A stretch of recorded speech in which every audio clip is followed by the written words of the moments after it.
నమ్మకం కలిగిన మా గొప్ప దేవా, నీకు వందనాలు, స్తోత్రాలు తండ్రి.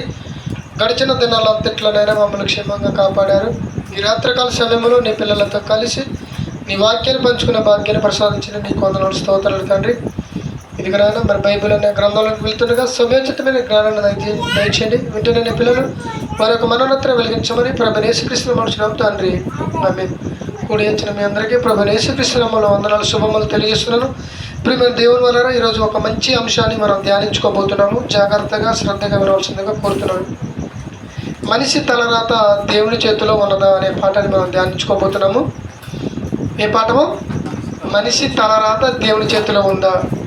ప్రియమైన దేవుని వలన ఈ పాఠాన్ని చెప్పవలసిన అవసరత ఏంటంటే, ప్రతి మనిషి ఎక్కువగా భూమి మీద బ్రతుకుతున్నారు కాబట్టి మనుషులు తమ యొక్క బ్రతుకు విలువను అర్థం చేసుకోలేక, ఎలా బ్రతకాలో తెలియక, వారి యొక్క మరణ విధానాన్ని దేవుడే రాశాడని దేవుడిపై నెట్టడం మనందరం చూస్తున్నాము. ఎగ్జాంపుల్గా ఒక వ్యక్తి ఫుల్లుగా తాగి స్పీడ్గా బండి మీద కూర్చొని తోలుకుంటూ తీసిపోయాక లారీకి గుద్ది చనిపోయాడు అనుకోండి. అప్పుడు ఏమంటారంటే, నా కుమారుడిని దేవుడు ఈ విధంగా తీసిపోయాడు, ఇంతవరకే రాసి ఉంది నా కుమారుడికి అని చెప్పటం మనం వింటూ ఉన్నాం. ఇది నిజానికి వాస్తవమా? బైబిల్ని బట్టి ప్రతి వచనాన్ని మనం చూద్దాం. అలాగనే కొంతమంది ఏమండి వారి ఇంట్లో సమస్యలను ఎదుర్కోలేక, ఏమండి కుటుంబ సమస్యలు, భార్య సమస్యలు, లేకపోతే బయట వాళ్ళ సమస్య వలన తట్టుకోలేక ఏమండి చనిపోదామనే ఆలోచన వచ్చి ఏ రైలు కింద పడటమో, లేకపోతే ఫ్యాన్కు ఊరేసుకోవడం, లేదా మందు తాగి చనిపోవడం మనం చూస్తున్నాం. వీటన్నిటికి కారణం మనుషులు చనిపోయినప్పుడు వాడి తలరాత ఎంతవరకే ఉంది, వాడు ఇలాగే చావాలని దేవుడు రాసి పెట్టాడని చెప్పడం మనం చాలా చూస్తూ ఉంటాం. పైపెచ్చిన ఏంటంటే, దేవుడికి పోయిపోయి నా కొడుకే దొరికిందా, నా భార్య దొరికిందా, నా భర్తే దొరికాడా, నా తల్లిదండ్రులే దొరికారా అని మనుషులు దేవుని అనడం సహజంగా మనం చూస్తూ ఉంటాం, వింటూ ఉంటున్నాం. ఇంతకీ దేవుడు తాగి చనిపోవాలని రాస్తాడా ఏమండి?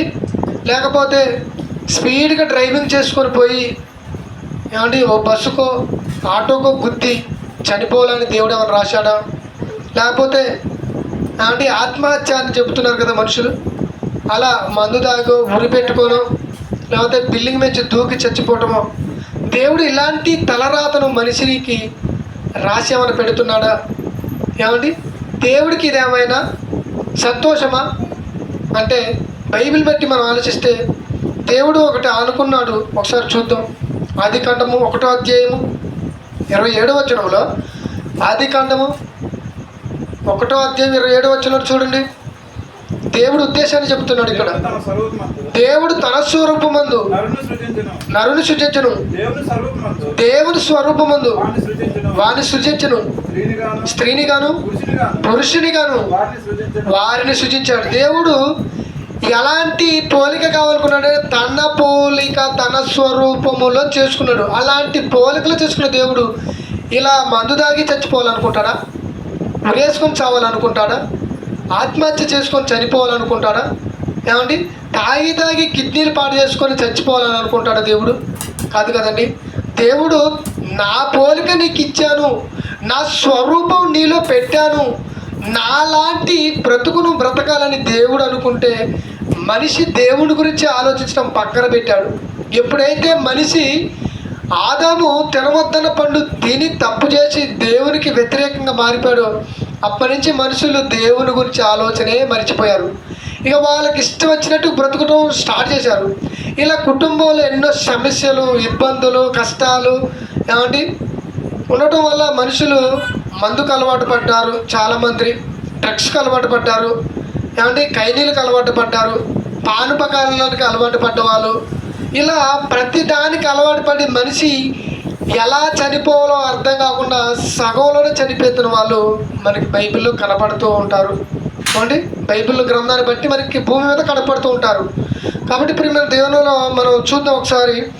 ఏమండి ఆదికాండం 2వ అధ్యాయం 15వ వచనంలో చూడండి, దేవుడు ఎలా చేశాడో మానవుడిని.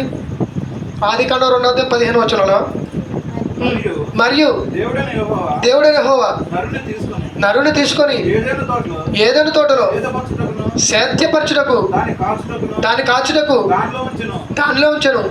మరియు దేవుడైన యెహోవా ఆ ఆ తోటలోనున్న ప్రతి వృక్ష ఫలములను నీవు నిర్భయంతంగా తినవచ్చు.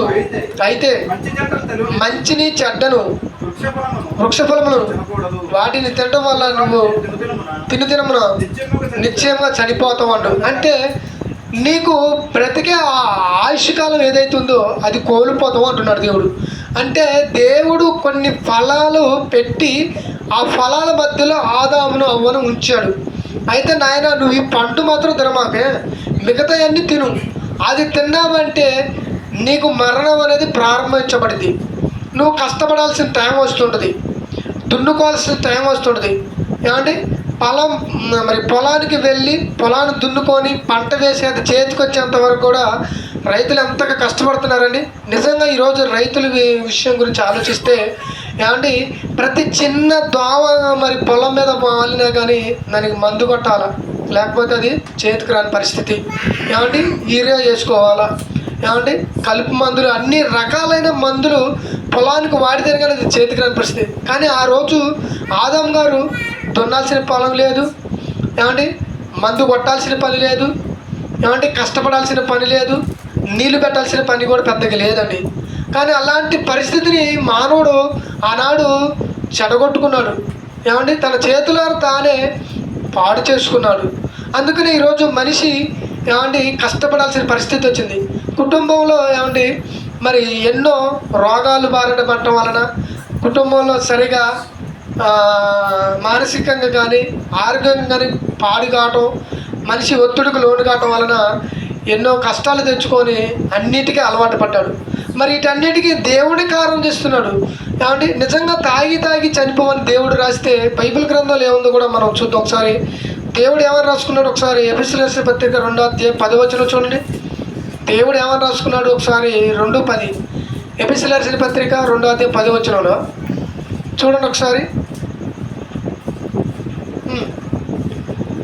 2:10 దేవుడు అసలు ఏం రాసుకున్నాడు ఆయన ఒకసారి మనం ఆలోచిద్దాం. 2:10 మరియు వాటి యందు మనము నడుచుకున్న వలనని దేవుడు ముందుగా సిద్ధపరిచిన సత్క్రియలు, చూసారండి, దేవుడు ముందుగా సిద్ధపరిచిన సత్క్రియలు చేయడానికి ఆయన రాసుకున్నాడు. సత్క్రియలు అనగా దేవుని పనులు చేయాలని ప్రతి మనిషిని ఆలోచించి, ఇదిగో సుధాకరు నువ్వు బ్రతికినంత కాలం నా పని చేయాలి, ఇదిగో శాంతి నువ్వు బ్రతికినంత కాలం నా పని చేయాలి, ఇదిగో యమున నువ్వు బ్రతికినంత కాలం నా పని చేయాలి, ఇదిగో వంశీ నువ్వు బ్రతికినంత కాలము ఇగో ఈ పని చేయాలని దేవుని పనుల గురించి రాశాడు. కానీ నువ్వు తాగి చచ్చిపో, ఏమండి నువ్వు మందు తాగి చచ్చిపో, నువ్వు ట్రైన్ కింద పడి చచ్చిపో అని దేవుడు రాయలే బైబిల్ గ్రంథంలో. ఏమని రాశాడు? సత్క్రియలు చేయడానికి రాసుకున్నాడు. అంటే ప్రేమ దేవుని వల్ల ఈ సత్క్రియలనే పనిని మనుషులు మర్చిపోయేటట్టుగా సాతానుగాడు చేసిండు. కానీ ఏమని చెబుతున్నాడు అంటే పైపెచ్చు దేవుడు నిన్ను ఇదిగో ఈ రాత రాశాడు, తాగి చచ్చిపోమని రాశాడు. నువ్వు తాగి స్పీడ్గా డ్రైవ్ చేసి లారీ గుద్దుకొని చచ్చిపోమని దేవుడు రాశాడు. ఆ ఆలోచన మనుషులను పుట్టించిండు సైతానుగాడు. మనుషులకు అర్థం కాక దేవుని అన్యాయంగా తిడుతున్నారు కదండి, అన్యాయంగా దేవుణ్ణి మాటలు అంటున్నారు. దేవుడు ఎంతగా బాధపడుతున్నారో ఆలోచిస్తున్నారా? మనల్ని ఎవరైనా అన్యాయంగా తిట్టారనుకోండి, మనం బాధపడతామా లేదా? ఏమంటే ఎంతగా ఆలోచిస్తాం, నన్ను ఇంతలా మాట అంటావని బాధపడిపోతాం, ఎంతగానో ఆలోచిస్తాం. అన్నం కూడా తినం, మనం మంచిని కూడా తాగం కదండి. ఇంతలా మాట అన్నందుకు ఎంతగా బాధపడిపోతామో, కుమిలిపోతామో, కురింగిపోతామో, కుషించిపోతాం. మరి దేవుణ్ణి అనరాని మాటలు ఎంతోమంది మనుషులు అంటుంటే ఆయన ఎంతగా బాధపడుతున్నాడో ఆలోచిస్తున్నారు ఈరోజు మనుషులు. ఇప్పుడు మన దేవుని వలన ఒకసారి మనం ఆలోచించాలి.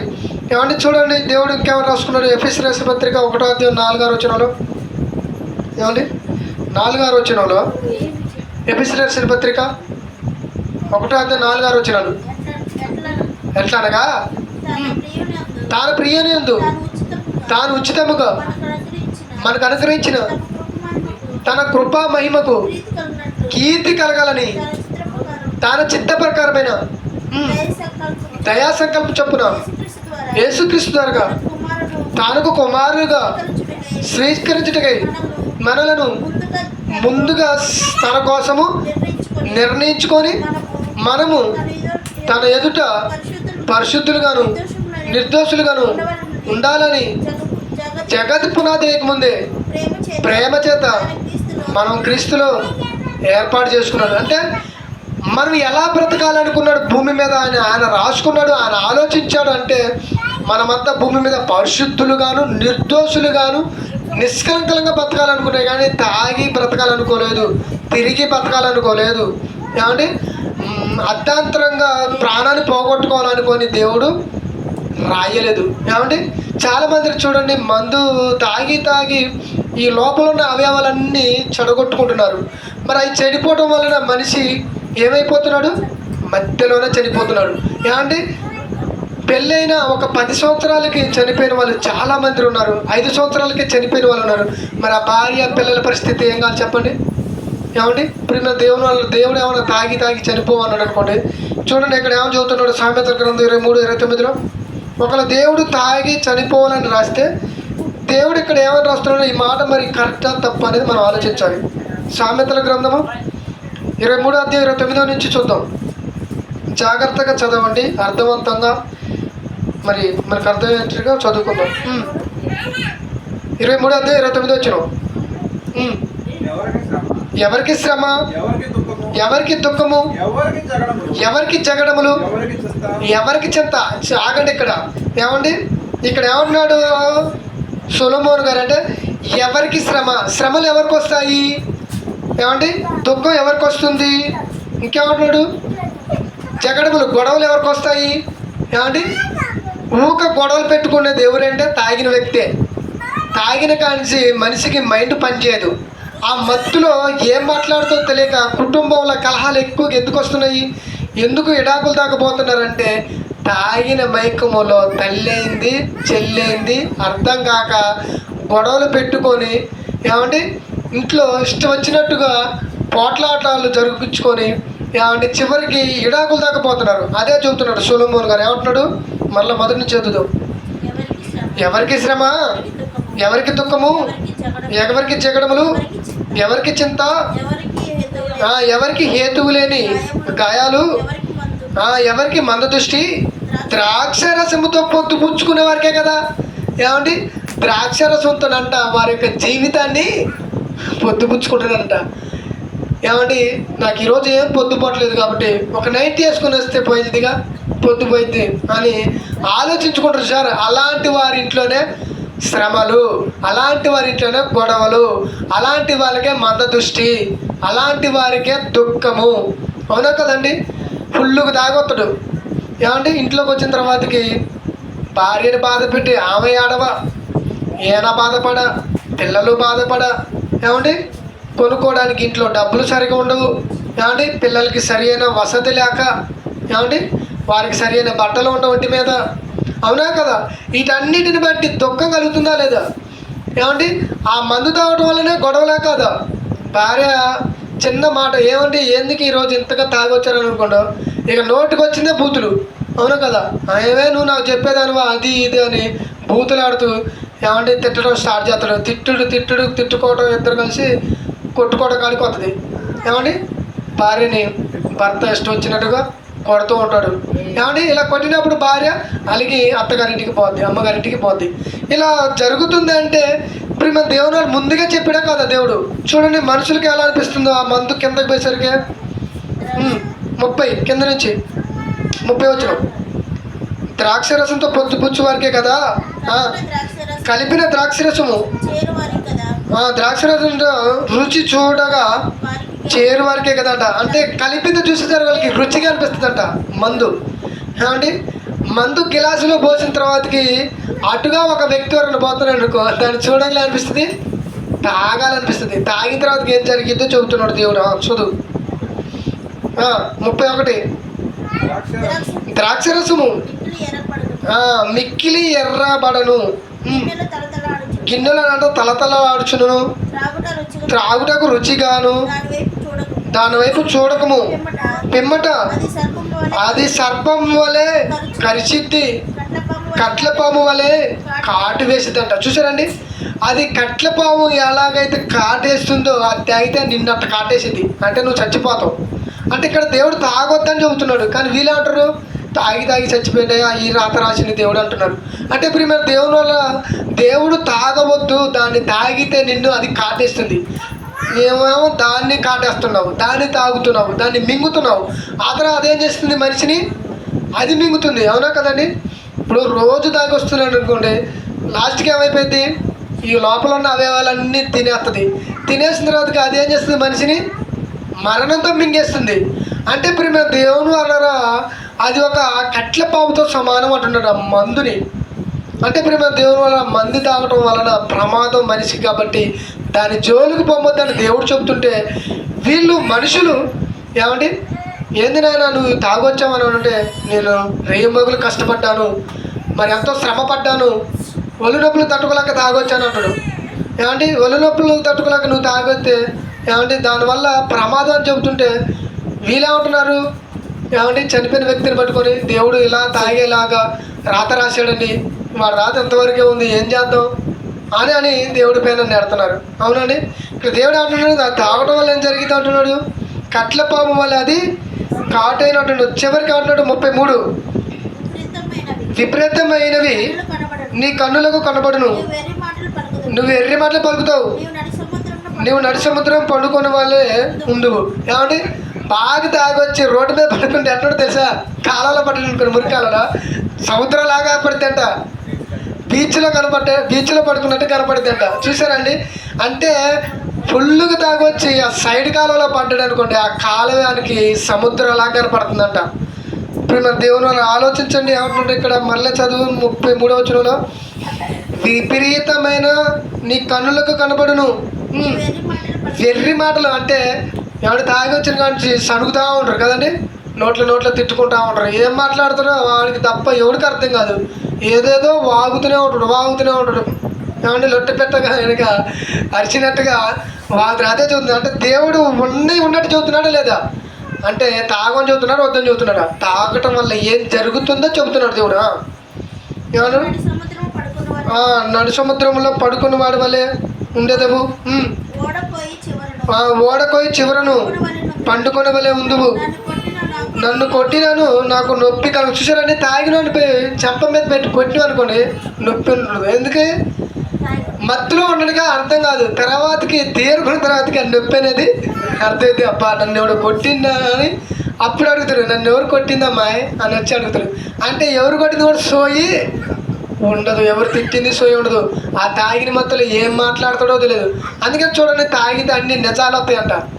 ఏమండి, తెల్లారి అడుగు నువ్వు నన్ను రాత్రి ఏమన్నావు అంటే, ఏమన్నాను నాకేం తెలుసు, నాకు గుర్తులేదు అంటాడు. అంటే ఇప్పుడు మేము దేవుని వల్ల తాగటం వల్ల మనిషి పాడైపోతాడని దేవుడు చెబుతున్నప్పుడు దాని గురించి మనుషులు ఆలోచించాలా లేదా, ఆలోచించాలి. చూడండి, చాలామంది మరి ఏమండి కుటుంబంలో సమస్యలు వచ్చినప్పుడు లారీ కిందనో లేదా ట్రైన్ కిందనో లేదా ఉరి పెట్టుకుని చచ్చిపోతున్నారు కదా, అది కూడా తప్పని దేవుడు చెబుతున్నాడు. ఒకసారి చూడండి, ప్రసంగి గ్రంథం 7:17లో ఒకసారి చూద్దాం. నిజంగా దేవుడే కనుక ఉరేసుకొని చచ్చిపోవాలని దేవుడు రాస్తే, అంటే ట్రైన్ కింద తలకాయ పెట్టి చచ్చిపోవాలని దేవుడు రాస్తే, ఇక్కడ ఒక మాట చెబుతున్నాడు దేవుడు, అది తప్పు అయిపోతుంది. ఏముంది, ప్రసంగి 7:17 చదవండి. అధికముగా దుర్మార్గపు పనులు చేయకము, బుద్ధిహీనముగా నువ్వు తిరగొద్దు, నీ కాలమునకు నీవు ఎలా నీ కాలానికి ముందుగా నీవు ఎలా చచ్చిపోతావు అంటున్నాడు. అంటే నీ కాలానికి ముందుగా నువ్వు చచ్చిపోమాకురా నాయన అంటున్నాడు. గల కారణం ఏంటి అంటే, దుర్మార్గమైన పనులు చేయడం వల్ల మనిషి చచ్చిపోవాలనుకుంటాడు. ఏమండి, అప్పు విపరీతంగా చేస్తాడు. తీరవలాగా ఏం చేస్తాడు, అప్పులలో చింటి మీద పడ్డాడు అనుకోండి, ఏమనుకుంటాడు, మందు తాగి చచ్చిపోవాలో ఉరేసుకొని చచ్చిపోవాలనుకున్న వాళ్ళు లేరండి, చాలామంది ఉన్నారు. అంటే దుర్మార్గమైన పనులు కూడా చాలామంది చేస్తున్నారు. అధికమైన వ్యభిచారం చేస్తున్నారు అనుకోండి, అందరికీ తెలిసింది అనుకోండి. ఈ మధ్యకాలంలో సోషల్ మీడియాలో ఒకటి వైరల్ అయింది. ఏమంటే ఒక స్త్రీ అంట ఒక దేశంలో బస్సులో ప్రయాణం చేస్తుంది. అతను ఇలా బస్సు ఎక్కుతూ కొంచెం ఏదో తగిలిండు.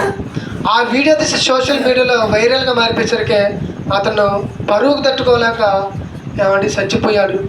ఏమండి చూసారా ప్రేమ దేవుని పరుగుకు తట్టుకోలేకే కదా మనిషి ప్రాణం పోయింది.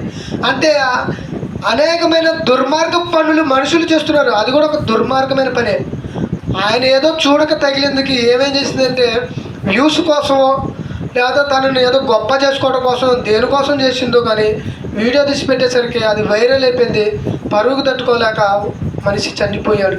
ఇది కూడా ఒక దుర్మార్గమైన పని. ఇలాంటి దుర్మార్గం ఏమంటున్నాడు అక్కడ మళ్ళా చదువు 17వ వచనం. అధికముగా దుర్మార్గ పనులు చేయకము, బుద్ధిహీనంగా తిరగవద్దు. బుద్ధిహీనంగా అంటే బుద్ధి కలిగి బ్రతుకు అని. బుద్ధి లేనోడు వాడు ఎలా బతుకుతో భూమి మీద వాడికే తెలియదు. కాబట్టి బుద్ధి కలిగి బ్రతుకోమంటున్నాడు. బుద్ధిహీనంగా తిరగవద్దు. నీ కాలమునికి ఇవ్వాలని ముందుగా చనిపోదాము. చాలామంది చూడండి తమ కాలము రాకముందే ప్రాణాలు తీసుకుంటున్నారు. అవునా కదండి? కుటుంబంలో సమస్యల వల్ల ప్రాణాలు తీసుకుంటున్న వాళ్ళు ఉన్నారు. అండి ఒక రైతు అప్పు చేశాడండి. అప్పు చేసి పొలాన్ని పండించాడు. ఇంతలోనే అకాలమైన వర్షాలు కురిశాయి. పంట చేతికి వచ్చిందలా ఆగమైపోయింది. అతను ఏం చేస్తున్నాడంటే పురుగుల మందు తాగి చచ్చిపోతాడు. అప్పుడు ఎవరికి నష్టం? తనకే నష్టం. అది దేవుడు చెప్తున్న ఉద్దేశాన్ని మీకు చెప్తున్నాను. అంటే అకాలంగా అంటే మన కాలం రాకముందే ప్రాణాన్ని తీసుకోవడం అనేది తప్పు అని దేవుడు చెబుతున్నాడు. అంటే దేవుడు ప్రతిదీ కూడా మనిషికి జాగ్రత్త చేసి చెబుతున్నాడా లేదా? ఏమండి మొదట్లో మనం ఏం చదువుకున్నాం? ఆది కాండలో దేవుడు తన స్వరూపమందు తన పోలికలో బ్రతకాలి అని దేవుడు అనుకున్నాడు. అలా చేసుకున్నాడు. ఇదిగో నేను నా రూపాన్ని ఇస్తున్నాను, నా ఆత్మను ఇస్తున్నాను, నా స్వభావాన్ని ఇస్తున్నాను, నా ప్రేమను నీకు పంచుతున్నాను, ఇలా భూమి మీద బ్రతకండిరా నాయన అని దేవుడు చెబితే మనం దేవుణ్ణి మర్చిపోయాము, దేవుని పక్కకు పెట్టాము. మనకి ఇష్టం వచ్చినట్టు బ్రతుకుతూ మన కష్టాలు ఎదుర్కోలేక, బాధలు ఎదుర్కోలేక, సమస్యలను ఎదుర్కోలేక ప్రాణాలు తీసుకుంటే మధ్యలో మరి దేవుడు తప్పైద్దా? మన దేవుని వల్ల కాదండి. ఆలోచించాలి మనం. మనకి ఏదైనా ఒక రోగం వచ్చింది అనుకోండి, దానికి కారణం ఏంటో ఆలోచించుకొని దాన్ని పరిష్కారం చేసుకునేటానికి ప్రయత్నం చేయాలి. కాబట్టి ప్రేమ దేవుని వల్ల మనం ఏం చేయాలి అంటే దేవుడు ఈ తలరాతను రాయలేదని ప్రపంచానికి తెలిసేలాగా మనం చెప్పాలి. కాబట్టి ఇప్పుడు మన దేవుని మనిషి తలరాత దేవుని చేతిలో ఉందా? దేవుడు ఇలాగనే చనిపోవాలి, మందు తాగి చచ్చిపోవాలి, మరి డ్రింక్ చేసి చచ్చిపోవాలి, ఉరేసుకొని చచ్చిపోవాలని దేవుడు ఎక్కడ కూడా రాయలేదు. కాబట్టి ప్రియమైన దేవుని వలన ఆలోచించాలి మనం. దేవుడు ఏ ఉద్దేశంతో మన భూమి మీద బ్రతకాలనుకున్నాడు దేవుడు అనేది ఆలోచించాలి. చూడండి, ఒక మాటను మీకు ఈ సమయంలో మీకు చూపిస్తాను. ఒకసారి లూకాసు ఏమండి ఒకసారి చూద్దామా? యోహాను సువార్త 6:63 చూడండి. ఒకసారి 6:63 యోహాను సువార్త 6:63 చూడండి. యోహాను సువార్త 6:63 ముగిస్తాను. యోహాను సువార్త 6:63 ఆత్మయే జీవింపజేయుచున్నది, శరీరం కేవలం నిష్ప్రయోజనమైనది. నేను మీతో చెప్తాను. అంటే శరీరం అనేది నిష్ప్రయోజనమైపోయేది, శరీరం అనేది కుళ్ళిపోయేది, శరీరం అనేది మట్టిలో కలిసిపోయేది. కానీ ఆత్మ మాత్రం జీవించేది, నిత్యము బతికేది అది. కాబట్టి మనం మన కాలం రాకముందు మనం ప్రాణాన్ని తీసుకున్నాం అనుకో, దానికి బాధ్యుడు ఎవరు అంటే మనమే. ఎందుకంటే ఈ శరీరంతో మనంతరికి మనం ప్రాణాన్ని తీసుకున్నాం అనుకోండి, ఊరేసుకున్నాం, మందు తాగో, లేకపోతే యాక్సిడెంట్ చేసి చచ్చిపోయాను అనుకోండి, దానికి కారణం దేవుడిని చేయకూడదు. ఎందుకంటే ఈ ఆత్మ ఎల్లకాలం బ్రతికిద్ది. అది భూమి మీద మనల్ని బతికించింది. చచ్చిపోయిన తర్వాతకి దేవుడు వేయబోతున్న పాతాళ గుండలో కూడా అది బతికిద్ది. కాబట్టి దానికి ఏమంటే శిక్ష వేసేది ఎవరు? మనుషులమైన మనమే అండి. ఇప్పుడు పాతాళ లోకాలకు వెళ్ళిపోయాడు అనుకోండి, ఒక ధనవంతుడు పాతాళానికి వెళ్ళి ఏమంటే ఆ నరకాగ్ని గుణంలో బాధపడుతున్నాడు. దానికి గల కారణం ఎవరు? ఆ ఆత్మకి శిక్ష ఎవరు వేశారు? తనకు తానే వేసుకున్నాడు. తన దేహానికి శిక్ష, తన ఆత్మకి శిక్ష అతనే వేసుకున్నాడు. కాబట్టి ఆ శిక్షను తనే భరించాలి. కాబట్టి ఆ శిక్ష అనేది తన మీదకి వచ్చి పాతాళ లోకంలోకి వెళ్ళి బాధపడుతున్నాడు. ఎందుకనే ప్రియమైన దేవుని వలన ఇక్కడ నేనేం చెబుతున్నానంటే, మన ఆత్మలకు మనమే బాధ్యులు. కాబట్టి మన ఆత్మ భూమి మీద బ్రతుకుతుంది, అలాగనే చచ్చిపోయిన తర్వాత పాతాళ లోకంలో కూడా బతకాలి. 2 ప్లేసులు ఉన్నాయి, ఒకటి పరదేశి, 2 యాత్రకర స్థలం ఉంది. కాబట్టి ఈ స్థలాలకు వెళ్ళిన ఈ ఆత్మ ఎక్కువ కాలం బతికింది, అది నిత్యము బ్రతికేది. అది అదే చూస్తున్నాడు యేసుప్రభు ఏమంటున్నాడు? ఆత్మే జీవింపజేయుచున్నది, శరీరం కేవలం నిష్ప్రయోజనమైనది. ఆత్మ ఉంటే ఈ శరీరం భూమి మీద నడవగలిగిద్ది, మాట్లాడగలిగిద్ది, పని చేయగలిగిద్ది, ఏమండి ఇతరులు తిట్టగలిగిద్ది, చూడగలిగిద్ది, పలకరించగలిగిద్ది. ఇందులో ఆత్మ లేదనుకోండి ఏది కూడా చెయ్యలేవు. కాబట్టి ఇప్పుడు దేవుని వలన మనిషి తలరాత దేవుని చేతిలో లేదు, మనలోనే పెట్టిండు. అవునా కదా?